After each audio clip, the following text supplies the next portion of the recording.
Everyone, welcome back to our channel Ritu dot so. কেমন আছো তোমরা? আশা করি সকলে খুব ভালো আছো, আর আমিও কিন্তু বেশ ভালো আছি। প্রচণ্ড পরিমাণে কিন্তু গরম পড়েছে, তার সাথে আমার হয়েছে সর্দি। মানে সর্দিটা এত পরিমাণে বেড়েছে, নাকটা পুরো ঝনঝন করছে, গলাটা চিনচিন করছে। তো গরম দুধ টুধ খেয়ে যতটুকু ভালো থাকা যায় আর কি ঘরোয়া পদ্ধতিতে ততটা ভালো থাকার চেষ্টা করছি, কারণ এই অবস্থায় তো এখন ডক্টর আর আমাকে মেডিসিন কিছু দেবে না। তাই চেষ্টা করছি বাড়িতে যাতে খুব সুন্দরভাবে বা ভালোভাবে থাকতে পারি, কারণ বেশি দিনও তো আর বাকি নেই হাতে। তো তাই আমাকে এখন সুস্থ থাকাটা আমার জন্য অত্যন্ত জরুরি। তো সেই জন্য আমি কিন্তু সুস্থ থাকার অনেক চেষ্টা করছি। আচ্ছা, তোমরা অনেকেই মানে দেখেছো যে আমি কিন্তু বাপের বাড়িতে আছি। তো আমার শ্বশুরবাড়ির সম্পর্কে আমার কিন্তু সেরকম কিছুই বলা হয়নি, এবং আমার হাজব্যান্ড কি জব করে সেটাও কিন্তু তোমাদের সাথে আমার কখনো শেয়ার করা হয়নি। তো যদিও আমি চ্যানেলটা খুলেছি এই সবে 11 দিনের, তো তাতেও আমি তোমাদের সাথে আজকে শেয়ার করব যে আমার হাজব্যান্ড কী জব করে। প্রথম কথা হচ্ছে, আমাদের এই দৈনন্দিন জীবনেতে আমাদের অনেক কিছু ঘটে, অনেক কিছু চলে, কিন্তু সবটা আমরা শেয়ার করতে কমফোর্টেবল ফিল করি না। কিন্তু তোমরা যেহেতু আমার একজন পরিবার বা মেম্বারের মতো আমি মনে করছি, তাই আমি চাই তোমাদেরও জানাটা উচিত যে আমার হাজব্যান্ড অ্যাকচুয়ালি কী করে। তো আজকে শেয়ার করব আমার হাজব্যান্ড যেটা করে। সেটা হচ্ছে, আর 5জন হয়তো বাড়িতে চেষ্টা করছে সেটার জন্য, বা অনেকেই হয়তো করে, অনেকেই সেটাকে নিয়ে গর্ববোধ করে, অনেকেই সেটাকে নিয়ে সেটা পাওয়ার জন্য অনেকেই চেষ্টা করছে। তো আমার হাজব্যান্ড এমনই একটা জব করে যেই জবেতে রিস্ক প্রচুর, ভালো থাকা কম, খারাপ থাকা বেশি। যে জবটি করে সেটার জন্য টেনশন পরিবারের প্রচুর, পরিবারের মানুষজন টেনশন নিয়ে পাগল হয়ে যায়।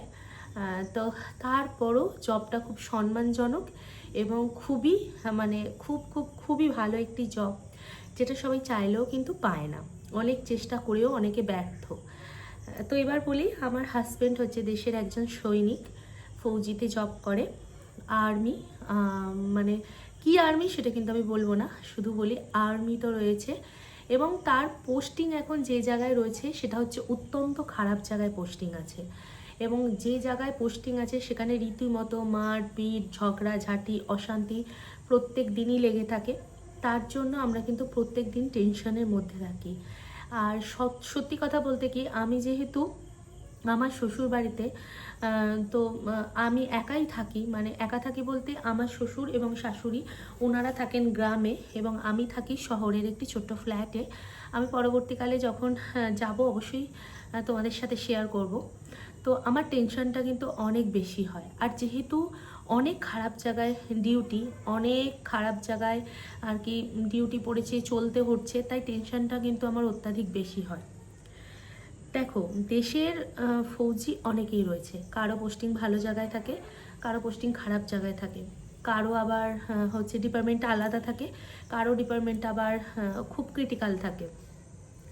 আর প্রত্যেকেই কিন্তু দেশের যারা ফৌজি তারা প্রত্যেকেই কিন্তু অনেক কষ্ট করে এই বর্দিটা হাসিল করেছে। তাই আমি মনে করি এই রকম গর্ব যারা আমরা ফৌজির বউ তারাই শুধুমাত্র করতে পারি। আর দেশের প্রত্যেকটা মানুষও তাদের জন্য গর্বিত বোধ করে, কারণ একটা দেশই তো চলে তাদের জন্য। আর তারা যেভাবে দেশটাকে সুন্দরভাবে গুছিয়ে রেখেছে, সেই রকম গুছিয়ে কিন্তু অনেকে রাখতে পারে না, মানে কেউ রাখতে পারে না। একমাত্র দেশের ফৌজিদের জন্যই কিন্তু দেশটা গুছিয়ে আছে। মন্ত্রিসভা বলো বা মন্ত্রিত্বতা বলো, তাদের জন্য কিন্তু তারা শুধুমাত্র একটা ঠান্ডা ঘরে বসে কিছু বলে দেয়, কিন্তু সেইটাকে ঠিকভাবে কাজটা সম্পূর্ণ করা কিন্তু একজন দেশের ফৌজিরই দায়িত্বের মধ্যে পড়ে। তারপরও কিন্তু আমাদেরকে অনেক কথা শুনতে হয়। যখন আমরা ফৌজি সাহেব বলি বা ফৌজি বাবু বলি, তখন দেশের অনেক মানুষের গায়ে ফোস্কা পড়ে। এটা দেবো সত্য কথা। গ্রামের অনেক মানুষেরও হিংসে হয় যে আমাদের বাড়িতে কেন পেলো না, ওদের বাড়িতে কেন পেলো। আসলে যে যার চেষ্টাটা চেষ্টাই, তার চেষ্টাতে সে চেষ্টা করেছে তাই পেয়েছে, আমরা চেষ্টা করিনি তাই আমরা পাইনি। তো এরকম একটা ব্যাপার। তো যাই হোক, তোমাদের সাথে শেয়ার করলাম আমার হাজব্যান্ড কী করে। তবে আমি তাকে নিয়ে ভীষণ গর্বিত, এবং আমি আমার ফৌজি সাহেবকে নিয়ে সত্যি অনেক গর্বিত। তবে আমার যেহেতু বিয়ে 5 বছর হয়েছে, তাই আমার হাজব্যান্ডের সঙ্গে আমার কিন্তু কোয়ার্টারে থাকার এখন সুযোগ হয়নি। তবে তার যে জায়গায় পোস্টিং করছে সেখানে কোয়ার্টারে থাকার সুযোগ হয়েছে এবং আশা করছি খুব তাড়াতাড়ি সে নিয়ে যাবে।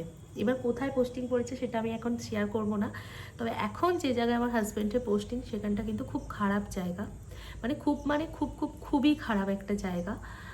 সেটা তোমরা অনেকেই জানো, কিন্তু আমাদের যেহেতু বলার নিয়ম থাকে না, তাই আমি বলতে পারছি না। আর ঠিক আছে, আজকের ভিডিওটা এতটুকু। সবাই ভালো থেকো, সুস্থ থেকো, আবার দেখা হবে পরবর্তী ভিডিওতে।